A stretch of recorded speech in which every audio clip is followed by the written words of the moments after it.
know, the star of American theatre. And he's visiting and staying with us. You did forget? No, not that. I meant you wanting to stay with Miss Alice. Yes, that's right. Miss Alice suggested it. She told me you couldn't possibly refuse. If it's really what you want. It's the perfect solution, Mr. Holmes. Don't you agree? Guess what, Mrs. Hudson? Mr. Wilde is here to study my father's character for his next play. And he won't be disappointed, will he? Father is so pig-headed. I can't believe it! The great Sherlock Holmes standing in front of me! I'm sure that our two brains will... Brains. Mr. Wilde, your room. Charming. This is such a fascinating city.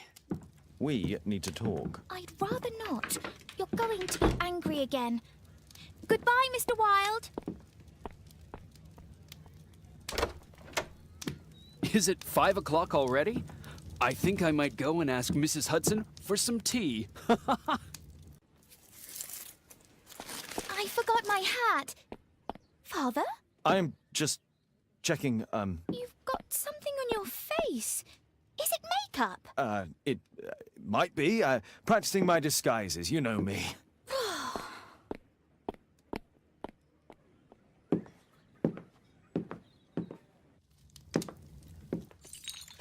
No, don't touch that! No!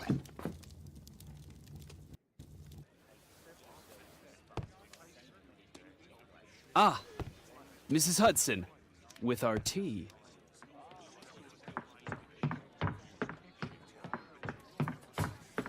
Not quite. We have a visitor. However, the lady is not so much angry as perplexed. Good day to you, gentlemen. My name is Mary Sutherland.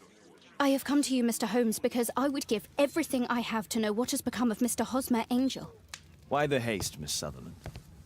Mr. Hosmer Angel has disappeared, and my father, Mr. Winterbank, will do nothing. It makes me so angry. Mr. Windybank is your stepfather, surely, since the name is different? Indeed, I call him father, although he is barely older than myself. And your mother is alive? Oh, yes. Although I wasn't best pleased when she married again, and so soon after father's death, and to a man so much younger than herself. What is your connection with Mr. Hosmer Angel? I met him at the gasfitters' ball. Mr. Winterbank did not wish for me and Mother to attend. He never did wish us to go anywhere, but this time I was quite set on it. Fortunately, he left for France upon some business, and so didn't have any say in it. And I met Mr. Angel that night. We met again after that and would take walks together. But then Father returned, and we could no longer meet. Do you have your own income? I do, from an inheritance. It was left to me by my Uncle Ned in Auckland. Then you have all that you could wish for, naturally. Well, I live at home and don't wish to be a burden to my family, so they have the use of the money. Why was your stepfather against your going anywhere? Well, he didn't like anything of that sort. He used to say that a woman should be happy in her own family circle. Did Mr. Hosmer Angel make no attempt to see you? Well, Father was going off again in a week. And Hosmer wrote and said that it would be better for us not to see each other until Father had gone. After that, he stopped writing. Were you engaged? Oh, yes, Mr. Holmes. Right after the first walk that we took. Where does Mr. Angel live? I don't know exactly.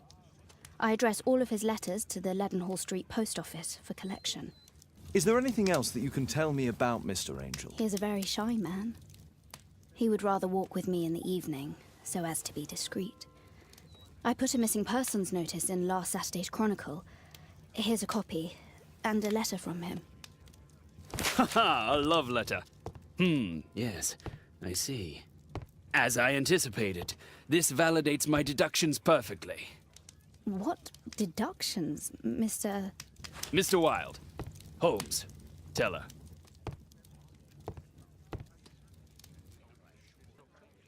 You should try to let Mr. Hosmer Angel vanish from your memory, as he has done from your life.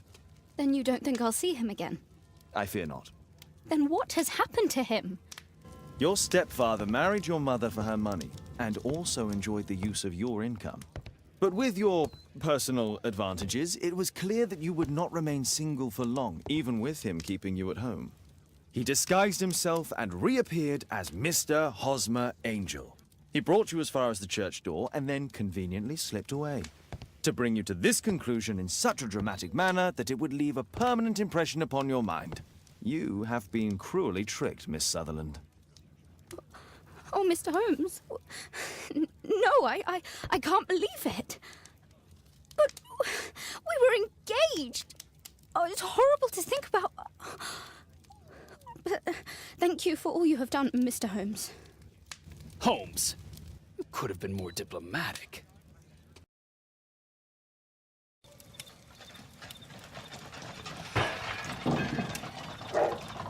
What is going on?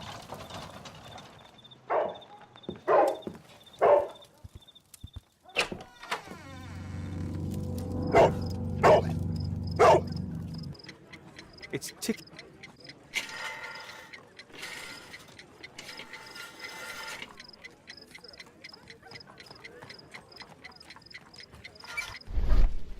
I see wires inside. They could be connected to the cover.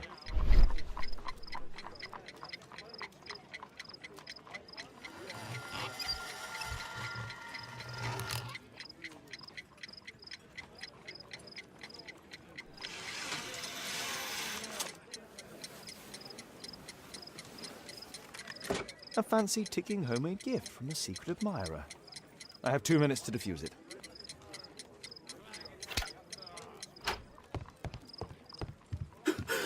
What happened? Just a small bomb. Somebody wants to kill me? What for? I don't believe that you were the target. Who then? Mr. Holmes, are you all right? I saw the bloke. I tried to catch him, but he escaped. Wiggins, tell us everything you saw. The fellow was watching your place, so I thought maybe he's a client. But then he took something out of his jacket and threw it, smashing your window. I shouted at him and he took off. I grabbed him by the sleeve, but he wriggled out of his jacket and left it. I'm sorry I didn't catch him, Mr. Holmes. You did very well, Wiggins. Can you describe the man? He was thin, about 5'5", with black hair and a hair lip. Now, let's take a look at that jacket.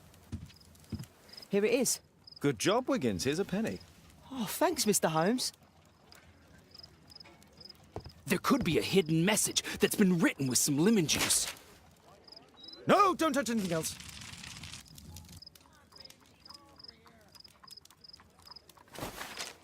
There are ink stains on this piece of paper.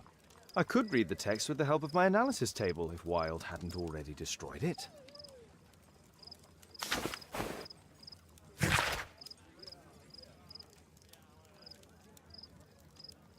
A poem. But what does it mean? This isn't a poem. It's a song called Rally Mohawks.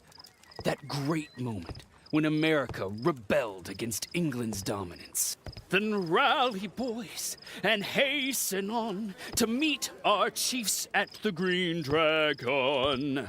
And I bet they hoisted a tankard of ale and invented a new nation, along with deciding if this was the week they got to dump some tea into Yon Harbor. Why ever did he keep such a song in his pocket? Did you sleep well, Kate? Very well, thank you, Father. Is that Wilde? Whatever is he doing now? He's transforming you into a legend. Oh, silly man. Kate, what's the matter? Well, I just came by to tell you that I'm going to the zoo with Alice. We'll be having lunch in town. That's kind of her, but I'd rather you didn't take advantage of her generosity. It's my birthday today, Father. I fooled you, didn't I? Of course I remembered. Here's some spending money. Go and enjoy your special day. All right. I'll go then. Kate. You never do anything right. All right. Come here. I've had enough of you not caring about me. I do care. I've just had a difficult night. Yes, Alice told me about the bomb, but you wouldn't. Kate, I only want to protect you. You don't understand anything. I wish Alice would adopt me. Don't be ridiculous. I don't know why my parents entrusted me to you. Did they really know you? Kate, come back! Damn it. Such a waste.